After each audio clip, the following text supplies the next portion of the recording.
Welcome to the SoGrow Marketing Council podcast. The SoGrow Marketing Council is a membership organization comprised of growing marketers who want to stay ahead of developments in multiple areas of marketing. This podcast features recordings of SoGrow Marketing Council meetings. Tune in to hear expert marketers share tips and discuss the latest strategies and tools in marketing. To join the next meeting and be part of the discussion yourself, visit sogrowpr.com. That's SOWGROWPR.com and click on the Marketing Council tab. Let's get growing. My name is Sarah Stewart. I'm an account manager with SoGrow PR, and this is the SoGrow Marketing Council.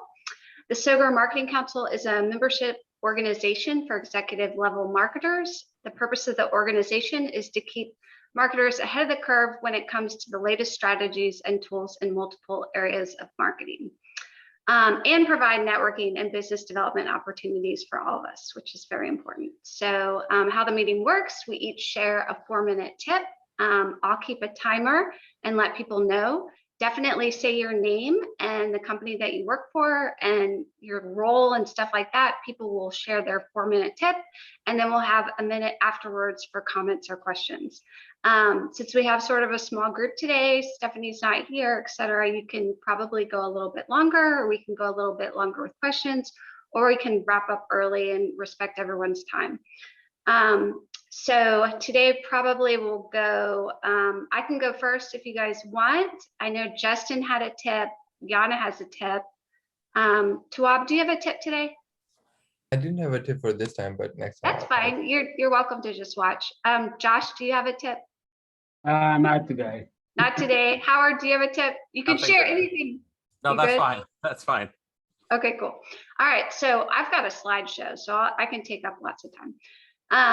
Anyway, so let's take a picture before we get started. So everybody smile. This is for marketing. 1, 2, 3, cheese. Cheese. Cheese. Cheese. Thank you. I appreciate that. Extra cheese. I like extra cheese. So I'm going to share my screen and bring this up for you guys.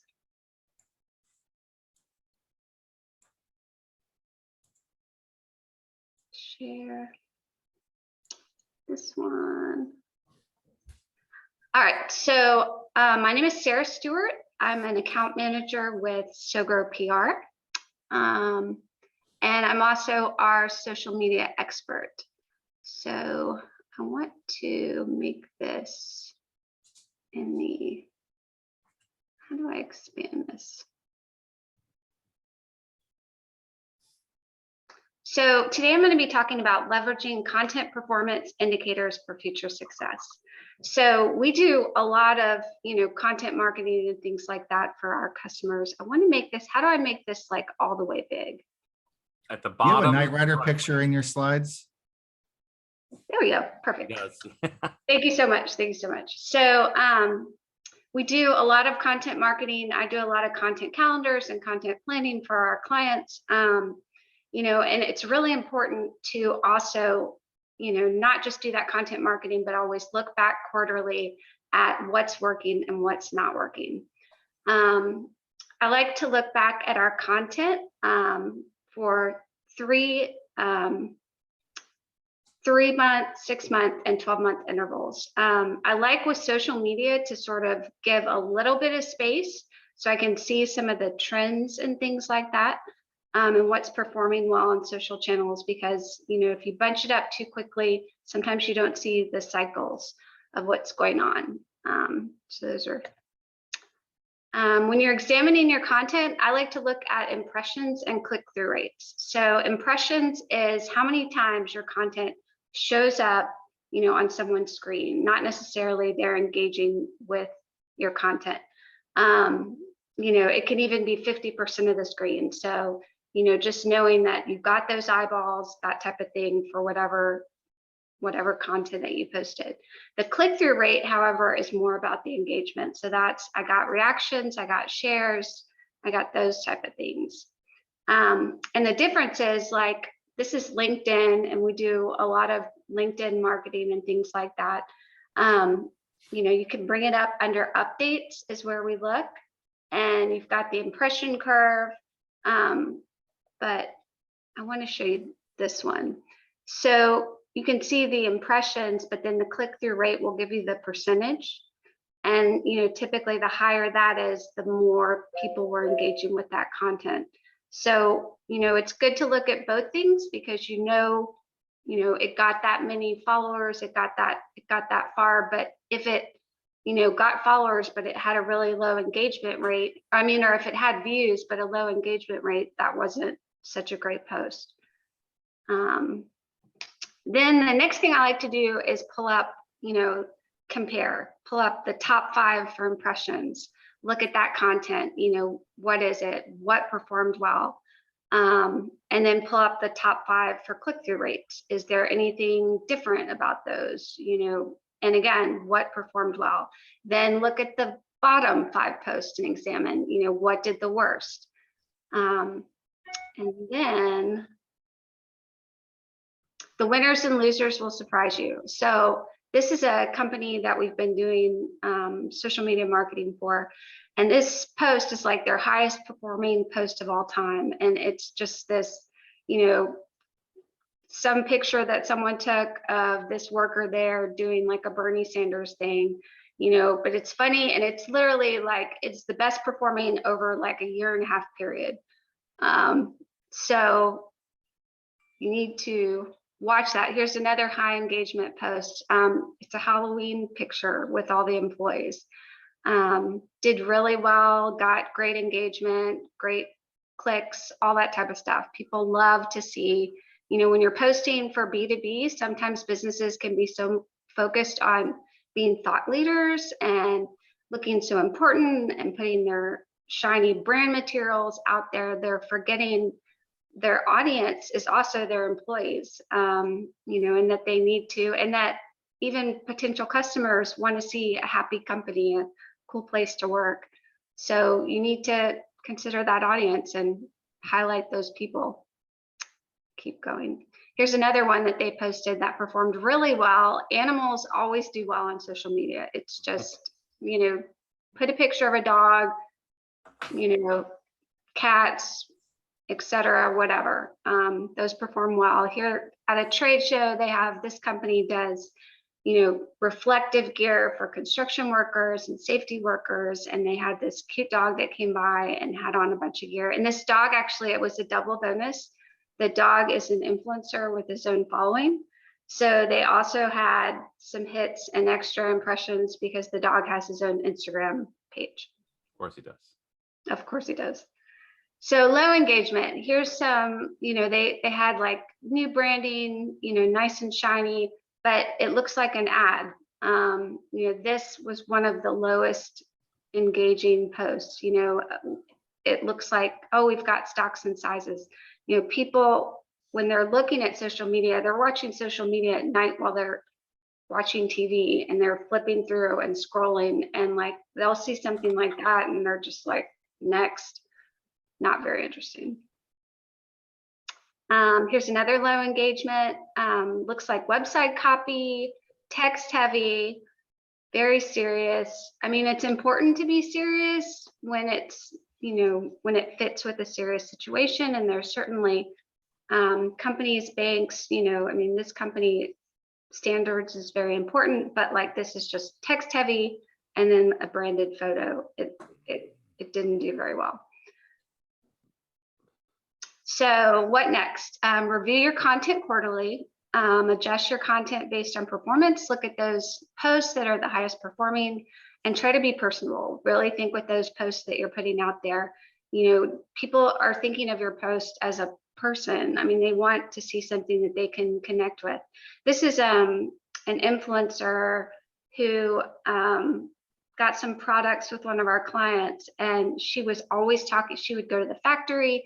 She got these boxes made for her e-commerce, probiotics and things like that. And she would post, and she'd bring her baby, and it was just, and she's making these videos all the time. And it was gold. It got so many followers and hits and likes, and really was wonderful for the business. So that's my tip.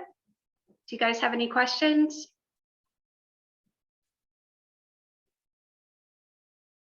question.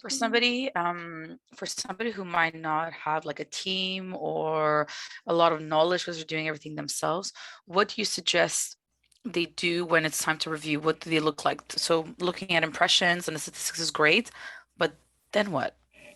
Right. Like that's why I say take the top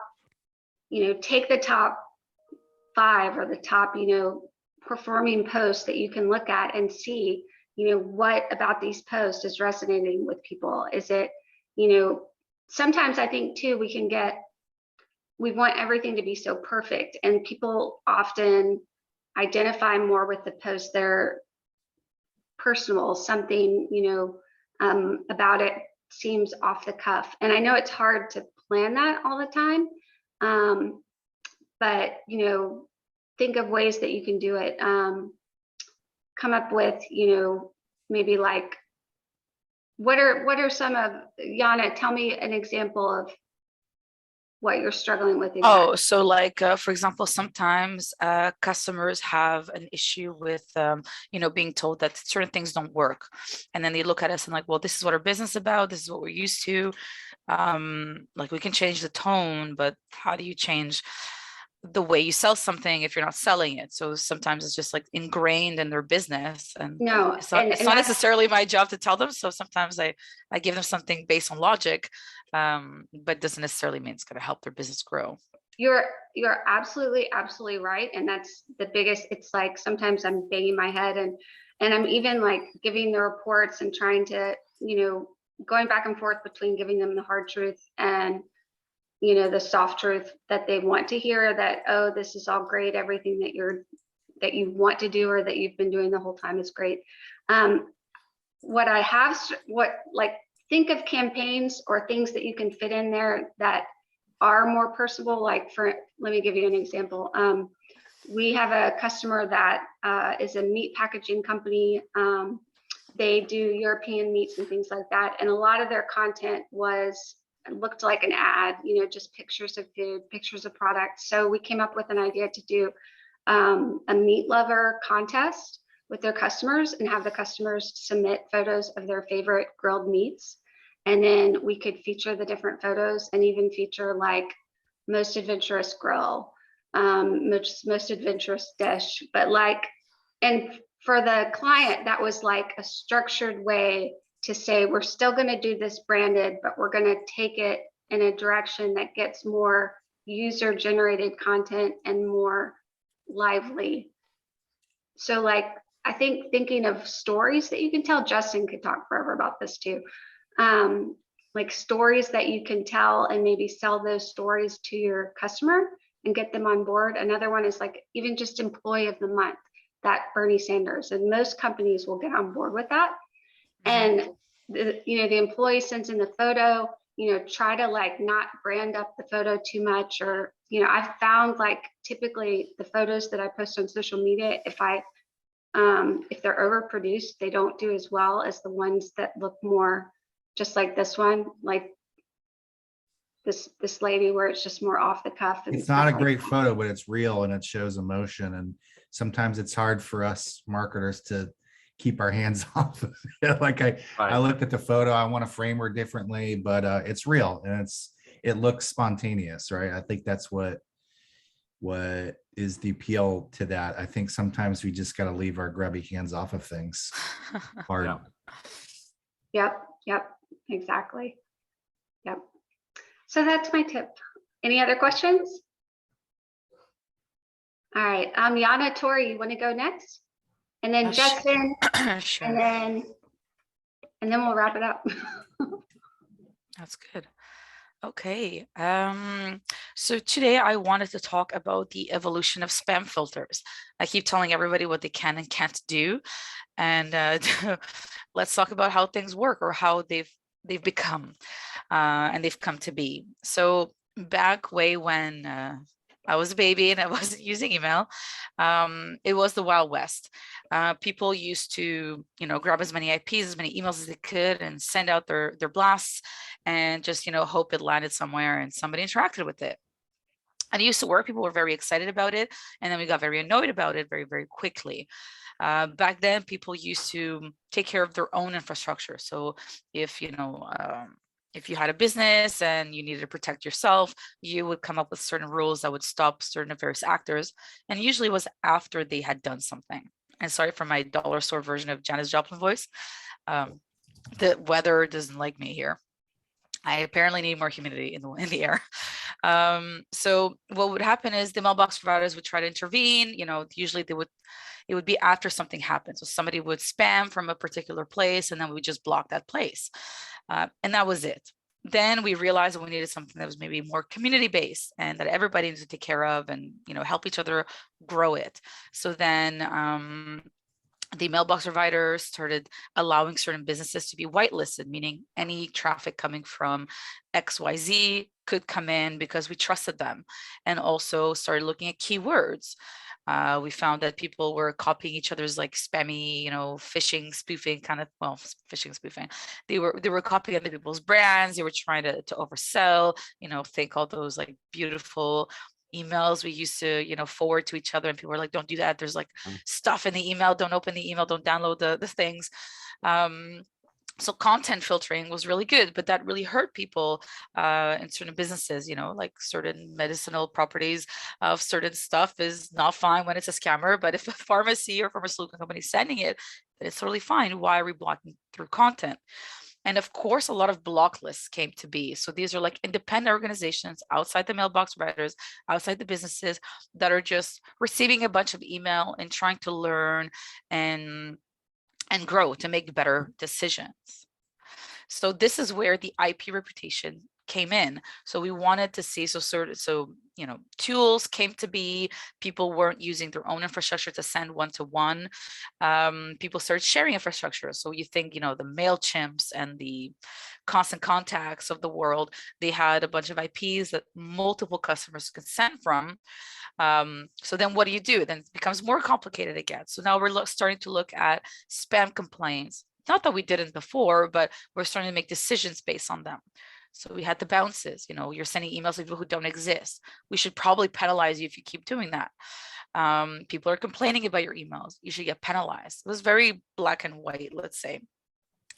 We've got a bunch of feedback loops, which is all these answers coming back and forth from sending places all the way to the receiving places.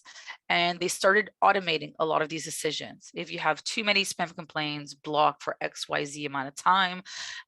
If you're emailing people that are constantly bouncing, then you're probably not emailing people and it just started being automated. So of course, certain things for certain business types, it could become an issue because of the business they're in. So I don't know, if you're thinking about adult websites, sometimes people tend to put fake email addresses.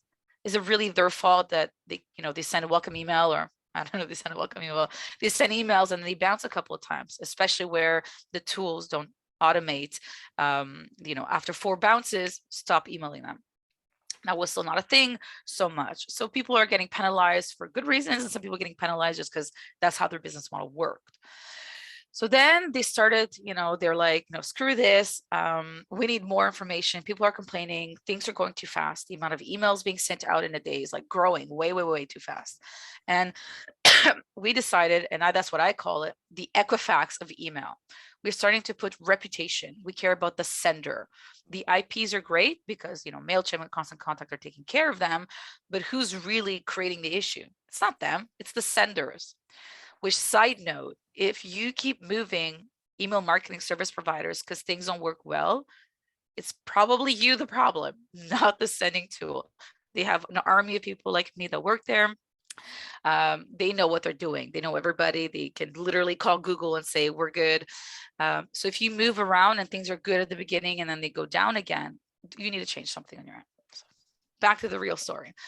Domain reputations start becoming important. We care about the engagement you have with users, and we want people to interact with your emails. We want people to reply back. People can reply back to a campaign. It's an email. It doesn't stop there because you sent the campaign from Walmart or the pharmacy, right? So we started looking at the domain reputation. Certain inboxes had a lot of money. They could do all these algorithms and these AIs that would make better decisions and would learn. Others are still a little bit late. They're still looking at block lists and taking their information into account, because they cannot possibly look at all this and go through data in order to make better decisions.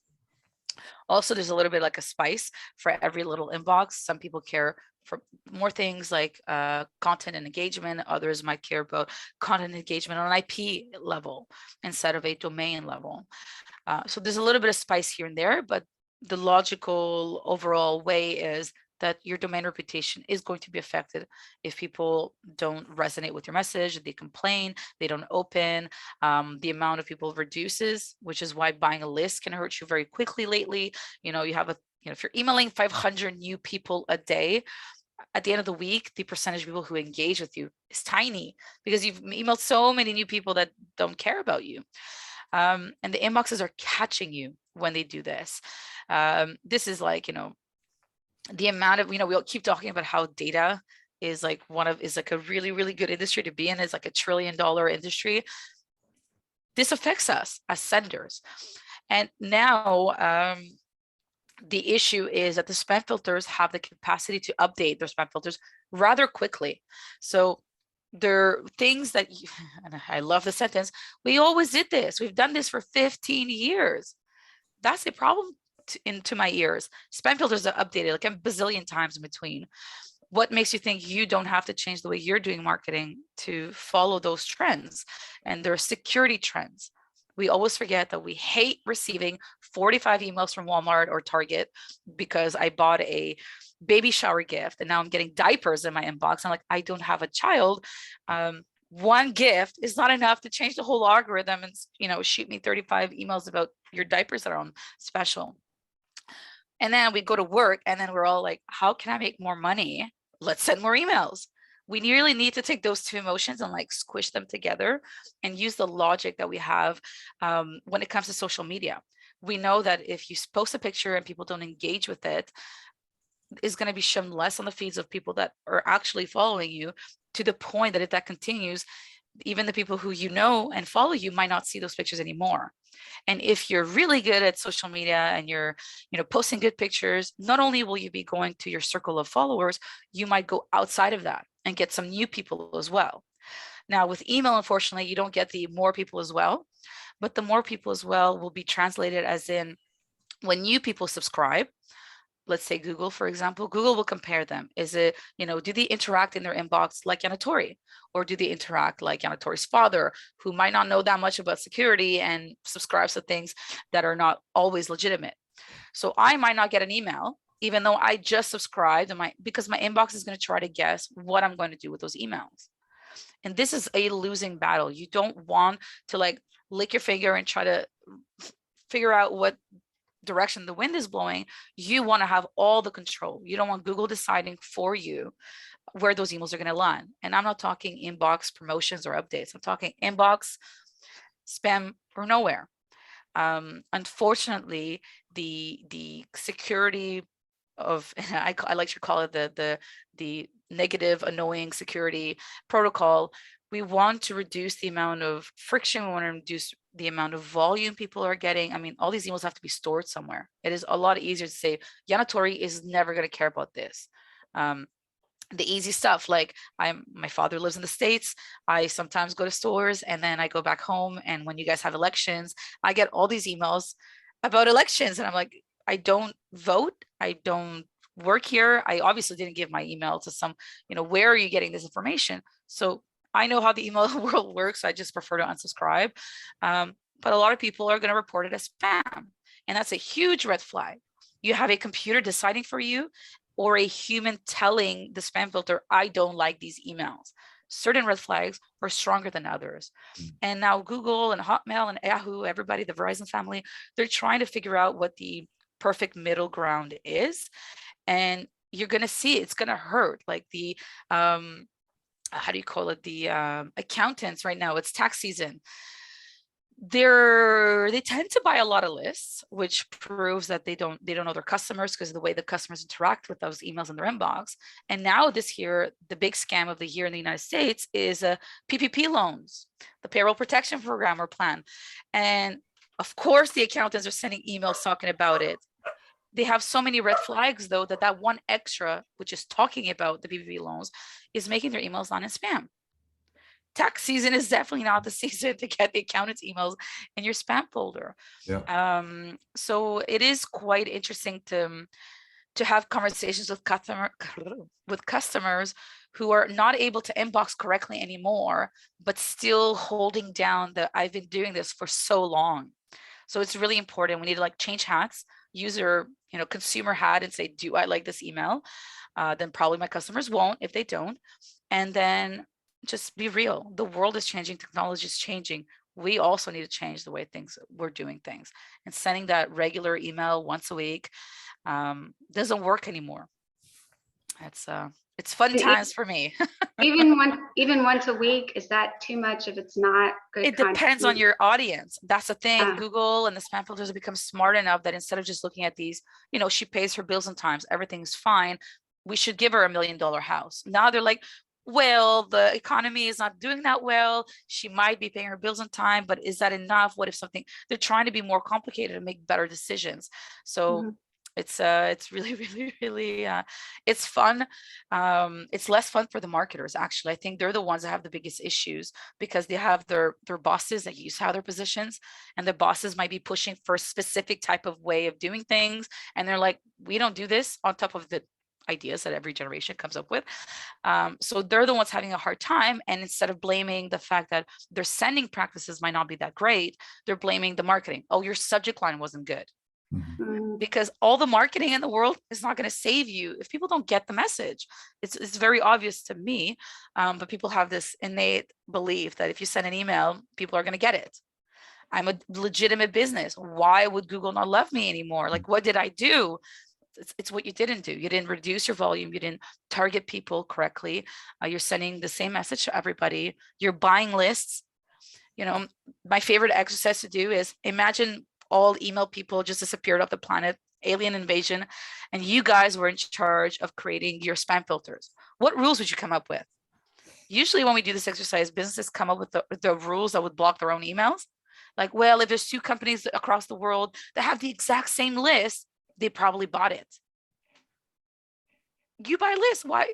But it's legal in the United States. It is legal, of course it is, as long as you have an unsubscribe and an address, but Google doesn't care. So it's sometimes it feels like a catch-22, but I think the real reason is that we have a hard time stopping, things have worked so long. Why will we change our whole business? Why do we have to do research? It costs money, doing these A/B test campaigns again. But you're losing money when 30% of your emails are not landing in the inbox, and you don't know which 30%. So to me, is how much, are you valuing your lists and the interaction with your customers?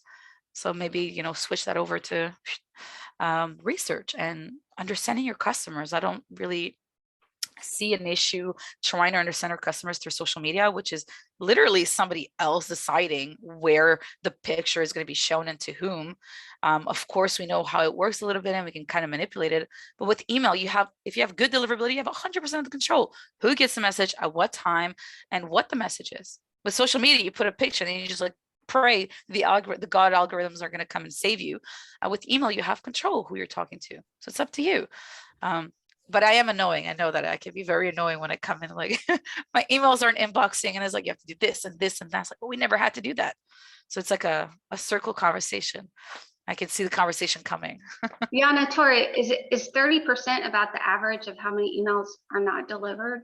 Yeah, at the moment, that's the average at the moment. A cool thing. Did they just, where do they go? They go to spam or nowhere. So like social media, Tori hasn't opened the American Walmart emails in a while. She's not going to get them. Of course, there's some intelligence there. So for example, you're thinking, you Googled a flight to Tokyo 5 years ago, and then you get an email every single week. Do you want to go to Tokyo today? Do you want to go to Tokyo today? So you might report those as spam and not get them anymore. But if you do buy a ticket, you will get the receipt and the information in the inbox. They're able to make the difference, but not always. I mean, it's a computer at the end of the day.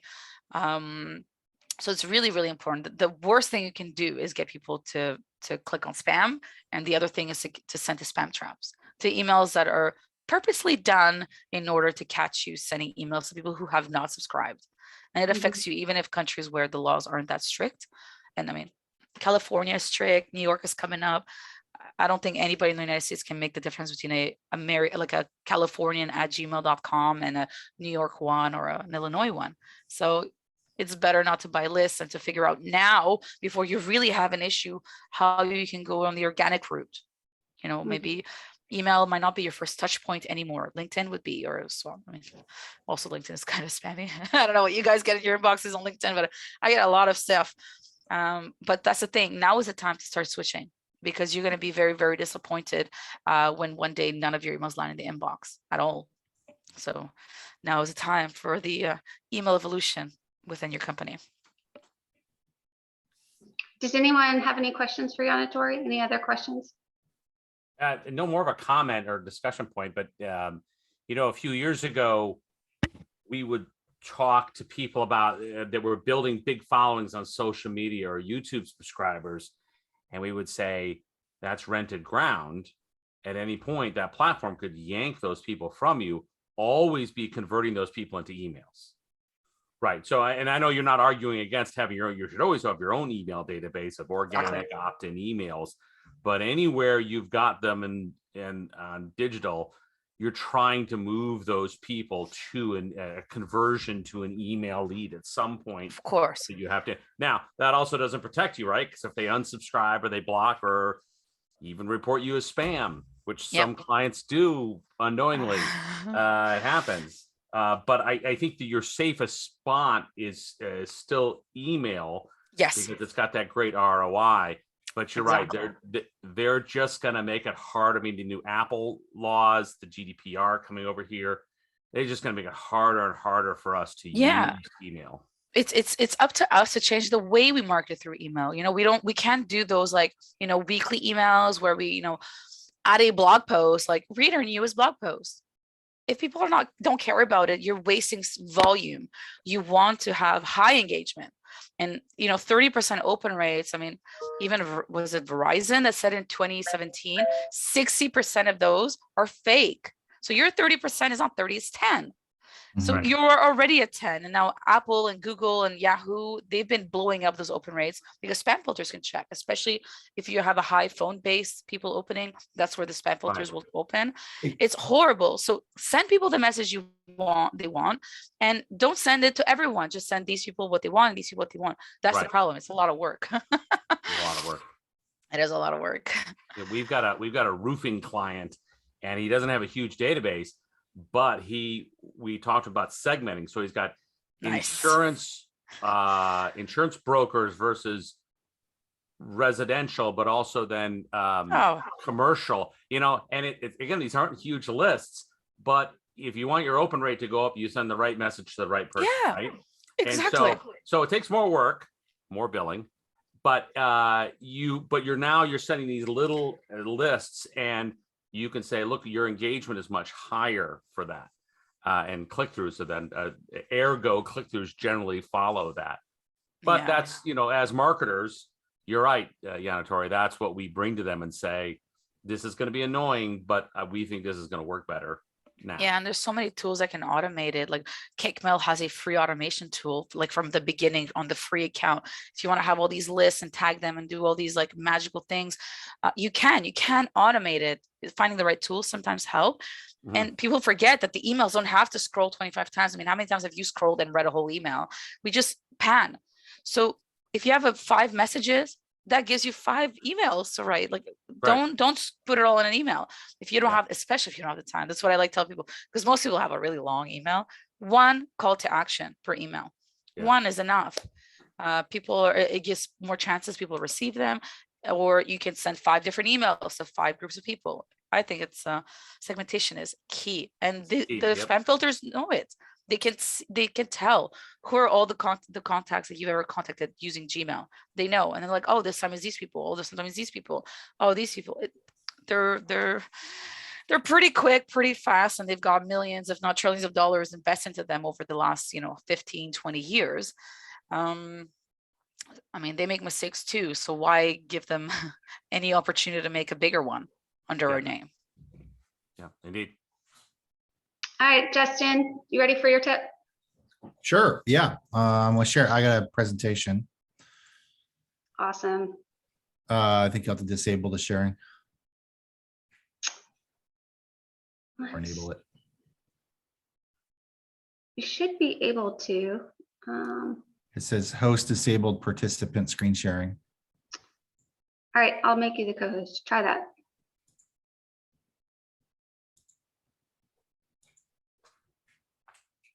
There you go. All right. Is it big for everybody? Can everybody see it? Yes.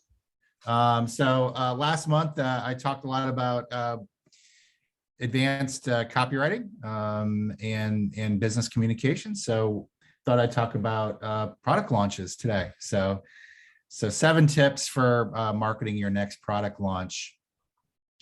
Number 1 is try to launch with as big of a splash as possible, as opposed to trickling out.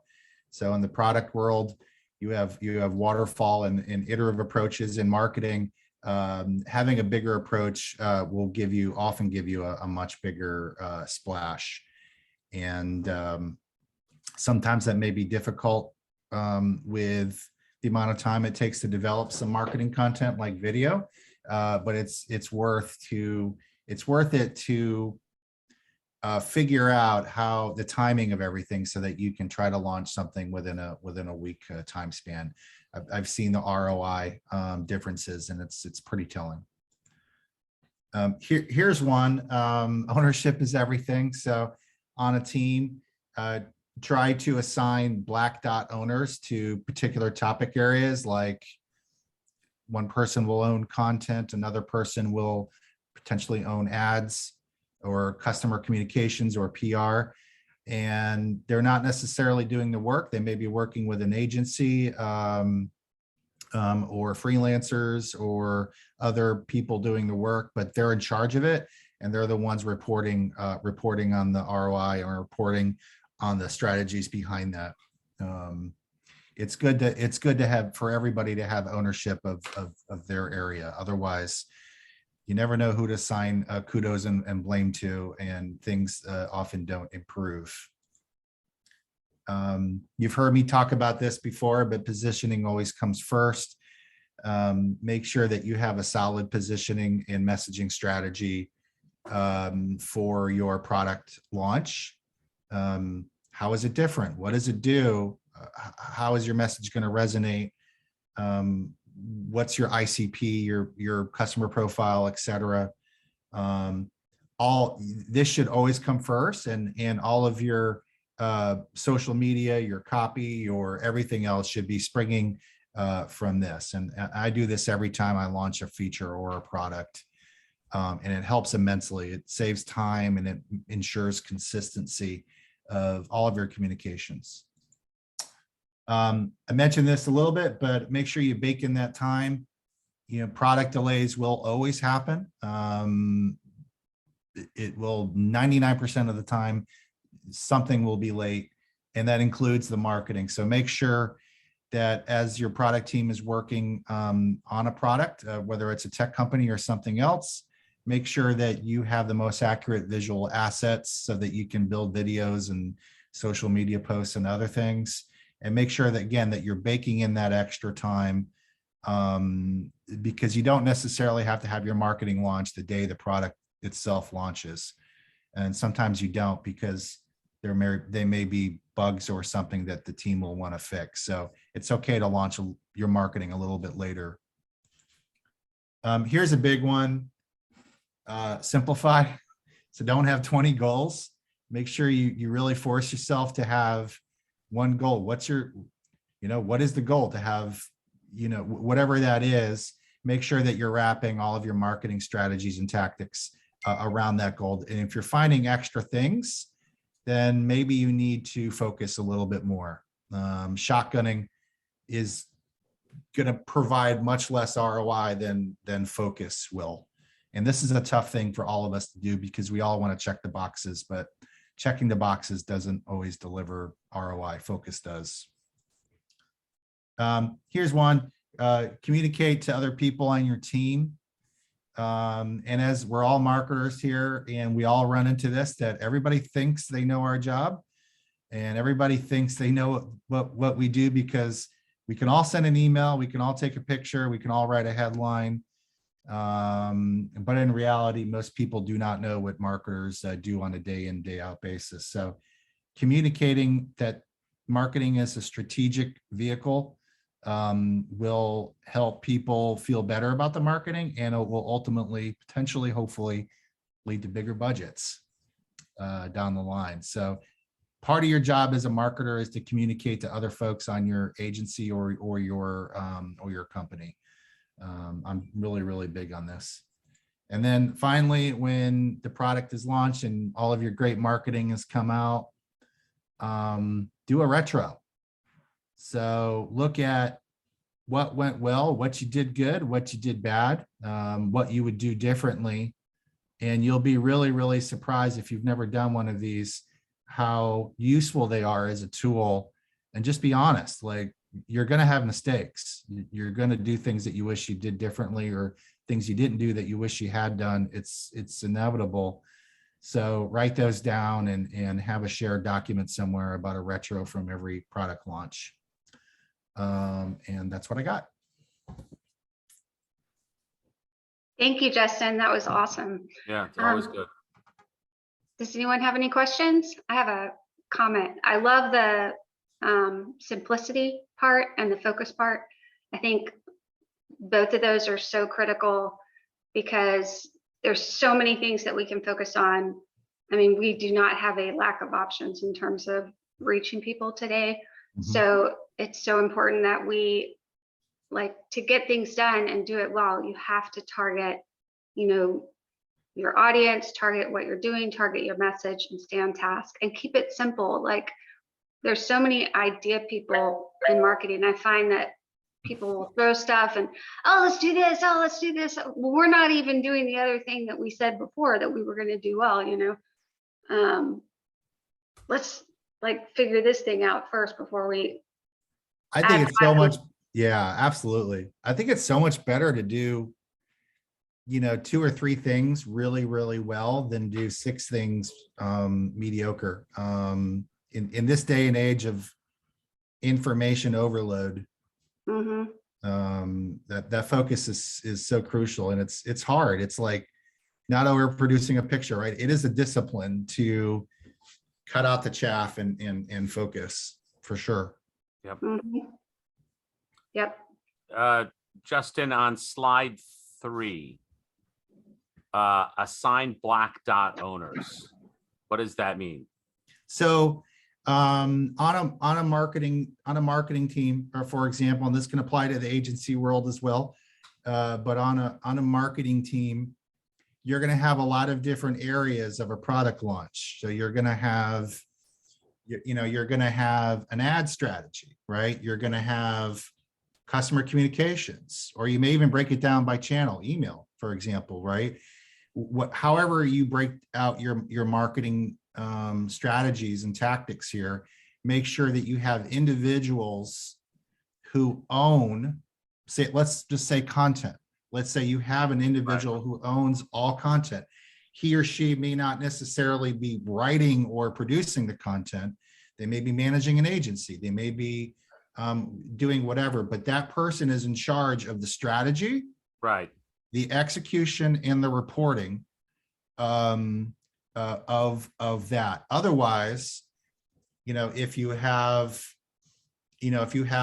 somebody that's doing something else, they may not know exactly what's going on in the content world. So having individuals own it, it gives them a sense of ownership. It gives your team an ability. It just makes sure that things are done, frankly. And I've seen this work so much better. And I've seen the opposite, where nobody owns anything and things just disappear into ether. Yeah. Or when everybody owns it. Or exactly. Nobody owns conversely. it, right? Yeah, that doesn't. Yeah, that's even worse. Yeah. No, that's great. I like Justin's presentations. I always learn something from Justin. Thank you. Which is why we're trying to work together on a project. So, spoiler alert, hopefully we get him inside. This is great. Sweet. All right, guys. I think that's all of our tips for today. Yep. So we're done a little bit early. but it was a great meeting. It was so good to meet you, Tuab. I'm glad that you were able to come. Howard, always good to see you. Love your feedback and questions and things like that. Justin, thank you so much. Shauna, Tori, we are all better equipped to handle email marketing because of your brilliance. So thank you so much. So everybody have a great day. We'll be sending out emails about the next SoGrow Marketing Council meeting, which is the third Tuesday of every month. So the next one will be May 17th. So Thank you for listening to the SoGrow Marketing Council podcast. Want to be part of our next meeting? Visit sogrowpr.com. That's SOWGROWPR.com and click on the Marketing Council tab to sign up for our next event. Until next time, keep growing.